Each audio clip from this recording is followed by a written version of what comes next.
Hello friends, कक्षा 9वीं के इस वीडियो में आप सभी का स्वागत है। आज हम प्रश्नावली 8.1 का भाग 3 लेकर आए हैं। इसके पहले मैंने इसके 2 वीडियो और बना चुका है, जिसमें हमने प्रश्न नंबर 1 से लेके प्रश्न नंबर 7 तक के सभी प्रश्नों को हल किए हैं। इस वीडियो में हम प्रश्न नंबर 8, 9 और 10 को हल करना सीखेंगे। इसमें जो प्रश्न नंबर 9 और प्रश्न नंबर 10 है, ये IMP है। प्रश्न नंबर 10 अधिकतर एग्जाम में पूछा जाता है। तो चलिए इस वीडियो को शुरू करते हैं। अगर आप चैनल में नए हैं तो चैनल को सब्सक्राइब कर लीजिए, साथ ही बेल आइकन को दबा दीजिए, जिससे हर नए वीडियो की नोटिफिकेशन आप तक पहुंच जाएगी। तो चलिए बिना किसी देरी के इस वीडियो को शुरू करते हैं।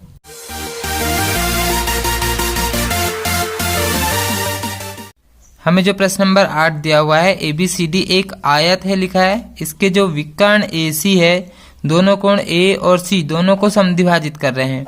और फिर हमें बताना है कि ABCD एक वर्ग है और जो विकर्ण BD है, कोण B और कोण D दोनों को समद्विभाजित करता है। ये हमें यहाँ पर सिद्ध करना है।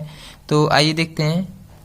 इस तरह से हम प्रश्न नंबर 8 में दिया है लिख सकते हैं। ABCD एक आयत है और उसमें विकर्ण AC जो है कोण A और कोण C दोनों को समद्विभाजित कर रहा है। अब हमें यहाँ पर सिद्ध करना है कि ABCD एक वर्ग है। तो वर्ग क्या होता है? जिसकी चारों भुजाएं बराबर होती हैं। इस तरह से हमने एक वर्ग ही बना लिए, क्योंकि हमें वर्ग सिद्ध करना है तो वर्ग ही बनाएंगे हम। और यहाँ पर जो AC विकर्ण था, तो इसलिए हमने AC विकर्ण को बस मिलाए हैं। अभी कोण A और कोण C दोनों को ये समद्विभाजित कर रहे हैं, मतलब ये वाले दोनों पार्ट बराबर हैं और इसके ये दोनों पार्ट आपस में बराबर हैं। तो हम जब त्रिभुज को, दो त्रिभुज यहाँ पे बन रहे हैं, तो दोनों को सर्वांग सम सिद्ध करेंगे और ये वाले दोनों कोणों को ले सकते हैं। हमें सिद्ध करने की एक वर्ग है, तो बाहर की भुजाओं को अभी हम नहीं लेंगे, बाहर की भुजाओं को हम बराबर सिद्ध करेंगे। तो सिर्फ हम अंदर अंदर के कोण और अंदर की ही भुजा को हम ले लेते हैं। तो सबसे पहले दोनों त्रिभुजों के नाम लिख ले रहे हैं। तो जैसे इसको A से चालू कर रहे हैं, ADC, तो यहाँ से चालू करेंगे ABC, C को लास्ट में दे रहे हैं। तो पहले हम यहाँ दोनों त्रिभुजों के नाम लिख रहे हैं। इस तरह से हमने दोनों त्रिभुजों के नाम लिखे हैं, ADC और ABC। यहाँ पे देख सकते हैं बाहर की भुजाओं को तो हमें नहीं लेना है, तो यहाँ पे तो 2 भुजा कैंसिल हो चुकी है, तो हम ये वाला नियम नहीं लगा सक रहे। तो एक ही भुजा बची है, तो ये नियम भी हमारा नहीं लगेगा, क्योंकि इसमें 2 भुजा है। तो 2 कोण और उसके बीच की एक भुजा, देख सकते हैं ये 2 कोण है, उसके बीच की एक भुजा, तो ASA ये वाला नियम हम यहाँ पर लगा रहे हैं। तो हम यहाँ पर याद रखने के लिए लिख ले रहे हैं ASA, ये नियम हम यहाँ पर लगा रहे हैं। तो सबसे पहले कोण ले लेते हैं इस त्रिभुज में, ये वाला कोण लेंगे, उसके बाद ये भुजा, उसके बाद ये वाला कोण।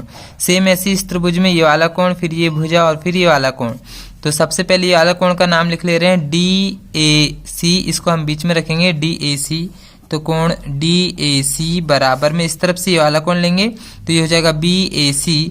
कोण BAC यहाँ पर हम लिख ले रहे हैं, दिया है। फिर अब हमको एक भुजा लेना है, तो भुजा देख सकते हैं ये कोण के बाद ये वाली भुजा आएगी AC, तो यहाँ पे हो जाएगा AC के बराबर में, यहाँ से भी देख सकते हैं AC के बराबर में यहाँ पर भी AC है, तो ये हो जाएगा उभयनिष्ठ। अब हम अगला एक और कोण लेंगे, तो अब ये वाला कोण लेंगे हम, तो इसको नाम दे देते हैं, D से चालू कर ले रहे हैं DCA, कोण DCA। तो यहाँ से हम B से चालू कर देंगे, इसको बीच में रखेंगे BCA। यहाँ पर भी लिख ले रहे हैं, दिया है, क्योंकि ये दोनों कोण हमको पहले से दिया था कि कोण A और कोण C दोनों बराबर हैं, समद्विभाजित होते हैं। तो हमने कोण A के दोनों पार्ट लिए, कोण C के दोनों पार्ट लिए, दोनों बराबर हो सकते हैं। तो देख सकते हैं ASA, कोण भुजा कोण, ये वाला नियम हमारा लग चुका है। तो देख सकते हैं ASA सर्वांग समता से ADC और ABC ये दोनों त्रिभुज आपस में सर्वांग सम हो जाएंगे। और जब त्रिभुज सर्वांग सम होते हैं, तो इसके सभी संगत भाग बराबर होते हैं, यानी कि कोण भी बराबर होंगे और भुजा भी बराबर होगी। तो हमें यहाँ पे बाहर की भुजाओं को बराबर करना था। तो देख सकते हैं AD के संगत यहाँ पे हो जाएगी AB, यहाँ से नाम देख सकते हैं AD के संगत यहाँ पे हो जाएगा AB। तो हम यहाँ पर लिख ले रहे हैं, अतः AD के बराबर में AB, यहाँ पर लिख ले रहे हैं CPCT। और एक और भुजा देख लेते हैं, जैसे ये वाली भुजा देख रहे हैं BC, तो BC के संगत यहाँ हो जाएगा DC। यहाँ देख लेते हैं DC के संगत यहाँ पे BC है, तो यहाँ पर लिख दे रहे हैं DC बराबर BC। तो यहाँ पर भी दे रहे हैं CPCT। अब हम देख लेते हैं, ये तो पहले से दिया था कि एक आयत है, और जब आयत क्या होता है, उसके आमने सामने की भुजाएं बराबर होती हैं। तो अब हम यहाँ पर लिख सकते हैं, अतः और करके लिख ले रहे हैं, और ABCD ABCD एक आयत है तब क्या होगा, इसके आमने सामने की भुजाएं बराबर होंगी। जैसे AB है तो AB के सामने की भुजा यहाँ पर हो जाएगा CD, ये दोनों भुजाएं आमने सामने की बराबर होंगी। तो हम यहाँ लिख ले रहे हैं AB के बराबर में CD हो जाएगी, और इस तरफ से देखेंगे AD के सामने की भुजा हो जाएगी BC या CB। तो ऐसा लिख दे रहे हैं, और AD के सामने की भुजा CB। इस तरह से आमने सामने की भुजाओं को हमने यहाँ पे बराबर कर चुके हैं। अब यहाँ पर हम चारों इससे मिला ले रहे हैं, इनसे और ये दोनों से। यहाँ देखेंगे AD के बराबर में AB है, यहाँ देख सकते हैं AD के बराबर में CB है, CB के बराबर में DC है, DC के बराबर में AB है। चारों भुजाएं यहाँ पर आपस में बराबर हो रही हैं। इसको हम दे दे रहे हैं समीकरण 1, समीकरण 2, और इसको दे दे रहे हैं समीकरण 3। तो समीकरण 1, 2, 3 ये इनसे सब मिलाकर हम देखेंगे कि समीकरण 1, 2, 3 से देख रहे हैं AB बराबर BC बराबर CD बराबर AD, चारों भुजाएं आपस में बराबर हो रही हैं। और जब चारों भुजाएं बराबर हो रही हैं तो चारों भुजाएं वर्ग में बराबर होती हैं, इसीलिए ABCD एक वर्ग हो जाएगा। तो इस तरह से हम यहाँ पर दे सकते हैं कि ABCD एक वर्ग होगा। तो इसका जो फर्स्ट वाला है ये तो यहाँ पर हो चुका है। अब इसके बाद इसमें एक सेकंड भी है कि जो विकर्ण BD है कोण B और कोण D दोनों को समद्विभाजित करता है, तो इसको भी हमें अलग से करना पड़ेगा। तो जो हमने यहाँ सर्वांग सम सिद्ध करे थे, तो यहाँ पर हम फर्स्ट नंबर डाल ले रहे हैं, जिससे हमारा ये फर्स्ट नंबर का यहाँ पर सिद्ध हुआ है। अब हम यहाँ पर सेकंड नंबर डाल दे रहे हैं, तो यहाँ से हमारा सेकंड नंबर का होगा शुरू। तो अब मैंने यहाँ एक और चित्र बना लिया जिसमें BD विकर्ण को मिलाया है। देख सकते हैं जिस तरह से हमने AC विकर्ण को मिलाए थे, ये पहले वाले चित्र में AC विकर्ण को मिलाए थे, तो दोनों त्रिभुज सर्वांग सम अभी हमने सिद्ध करे हैं। तो इसी प्रकार सेकंड वाले चित्र में हमने BD विकर्ण को मिलाए हैं, तो ये दोनों त्रिभुज भी आपस में सर्वांग सम होंगे। तो इसको दोबारा से सर्वांग सम सिद्ध करने की जरूरत नहीं है, यहाँ पर हम सीधे इसी प्रकार करके ये दोनों त्रिभुजों को हम सर्वांग सम सिद्ध कर ले रहे हैं। इस तरह से दोनों त्रिभुज यहाँ पे सर्वांग सम हो जाएंगे। हमने इसको नाम दिए ABD और CBD, दोनों में BD सेम दे दिए हैं।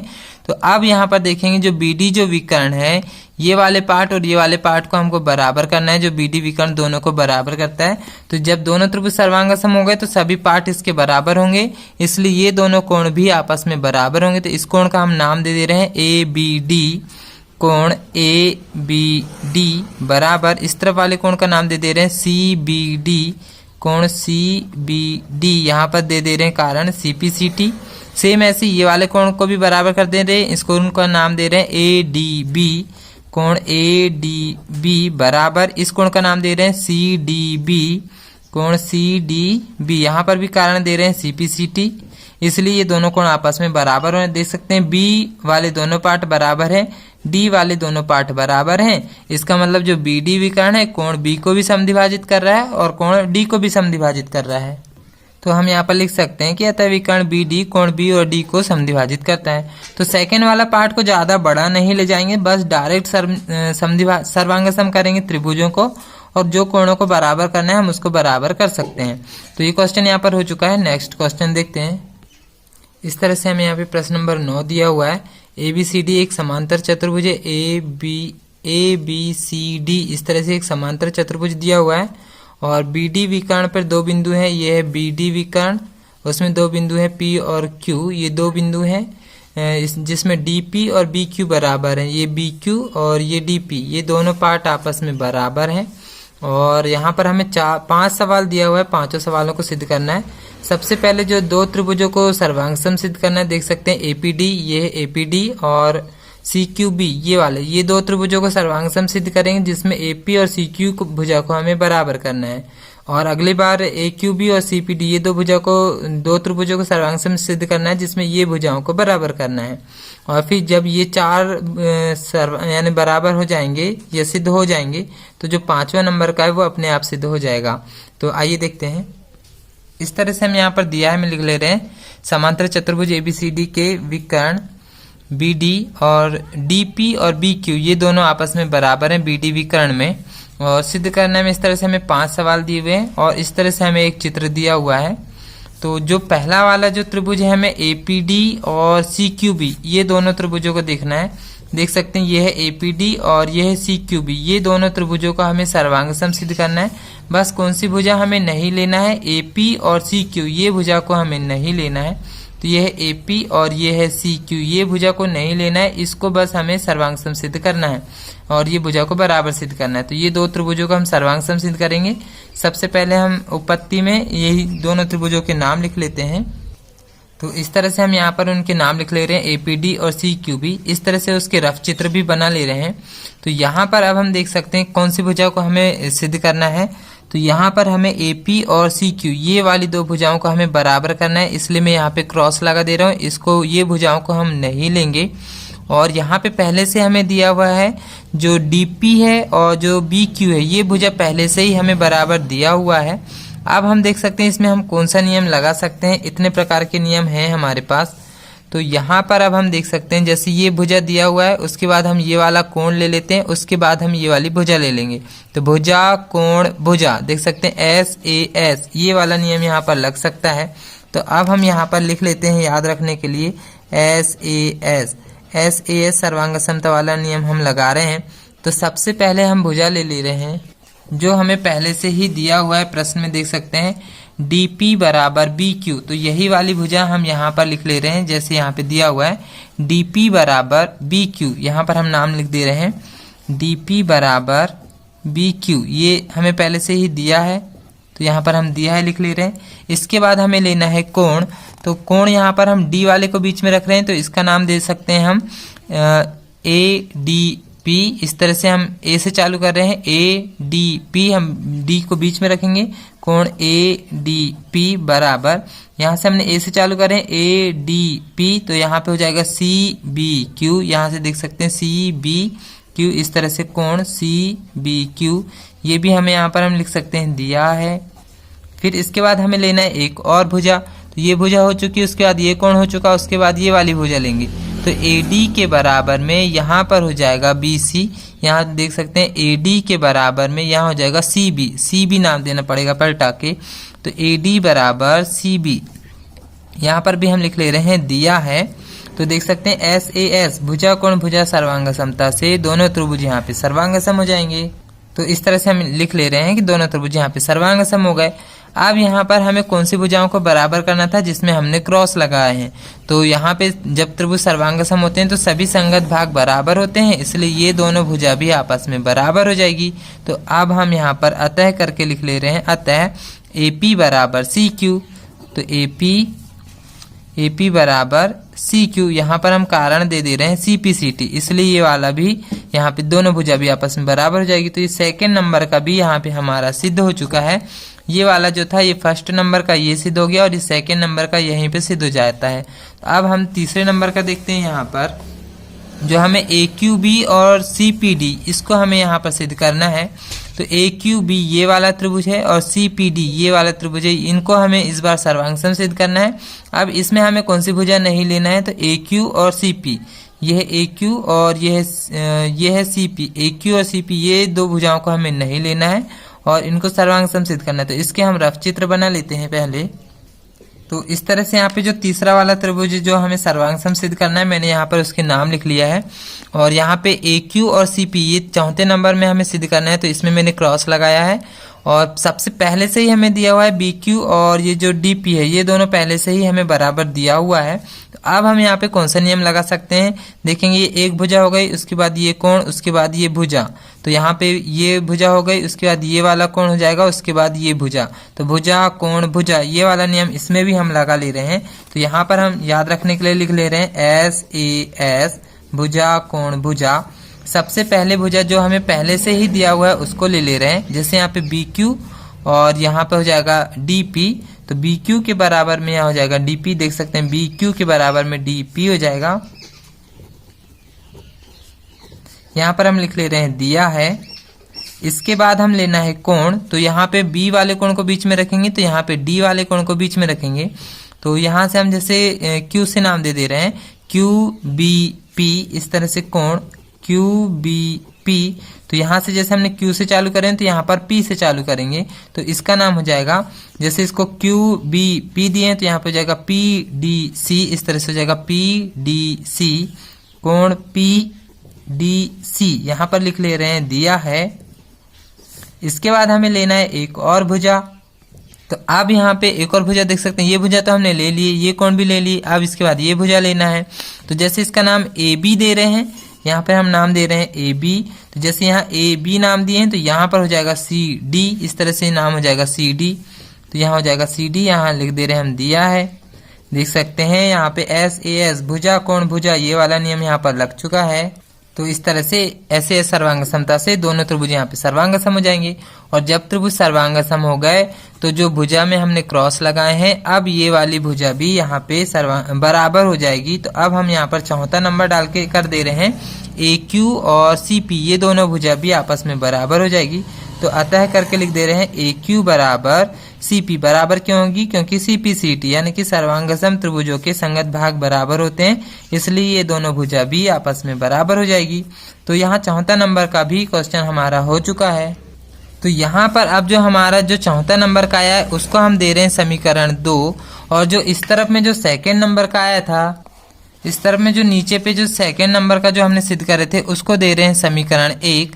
अब हम समीकरण 1 और समीकरण 2 से तुलना करेंगे।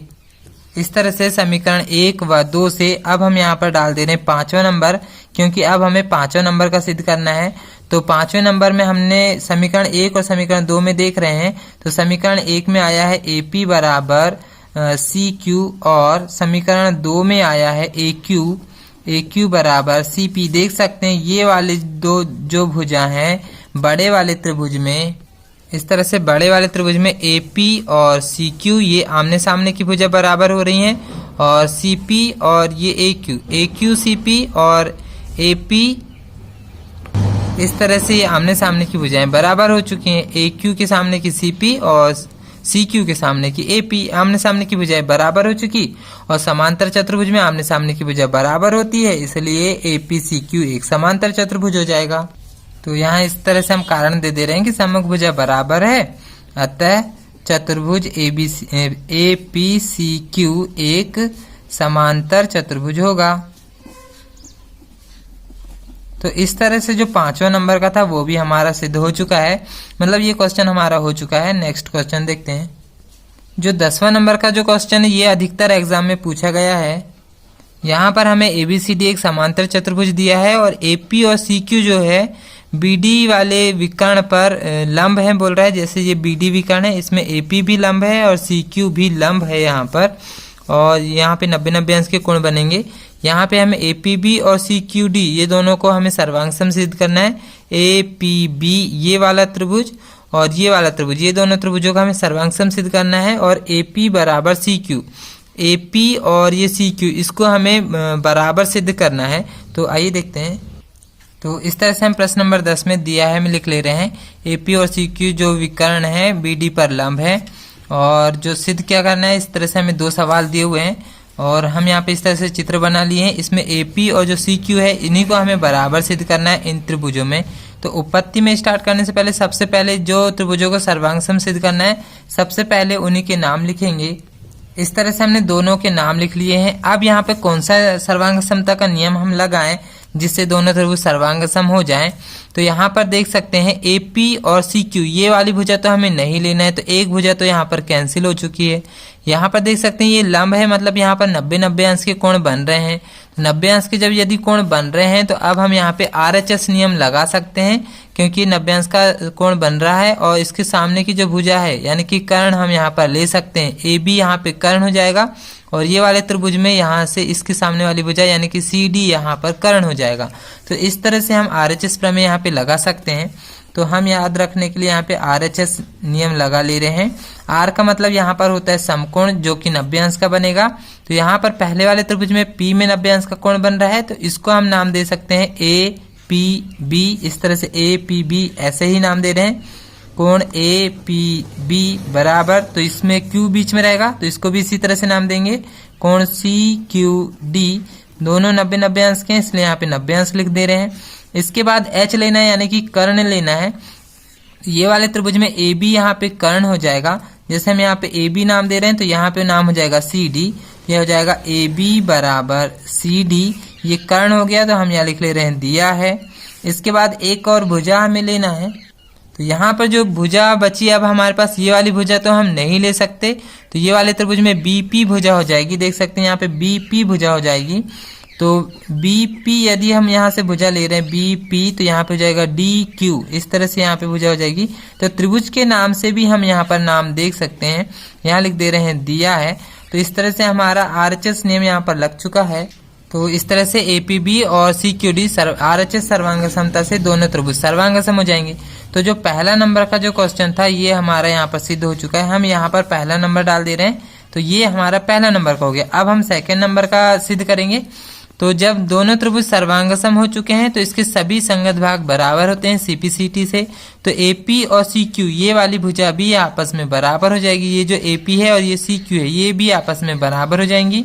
तो अब हम यहाँ पर लिख सकते हैं कि AP बराबर CQ, CPCT इसका कारण दे रहे हैं। तो ये सेकेंड नंबर का भी हमारे यहाँ पर सिद्ध हो जाएगा। तो देख सकते हैं क्वेश्चन नंबर 10 भी हमारा हो चुका है। इसी तरह से जो क्वेश्चन नंबर 11 और 12 है ये दोनों काफी बड़े क्वेश्चन है। इसी तरह से सेम करना है, आप लोग कर सकते हैं। ये क्वेश्चन अधिकतर एग्जाम में नहीं पूछे जाते, तो आप लोग इनको छोड़ भी सकते हैं, या तो फिर आप लोगों के लिए ये दोनों क्वेश्चन होमवर्क हो जाएंगे। तो अभी हम प्रश्न नंबर 10 तक ही इस प्रश्नावली में करेंगे। इसके बाद जो हम पढ़ेंगे यहाँ पर जो मध्य बिंदु प्रमेय है, इससे क्वेश्चन हमें अगली प्रश्नावली में पढ़ना है और ये प्रमेय अधिकतर एग्जाम में पूछा जाता है। तो इसको हम अगले वीडियो में देखेंगे। तो इस वीडियो को पूरा देखने के लिए आप सभी का धन्यवाद।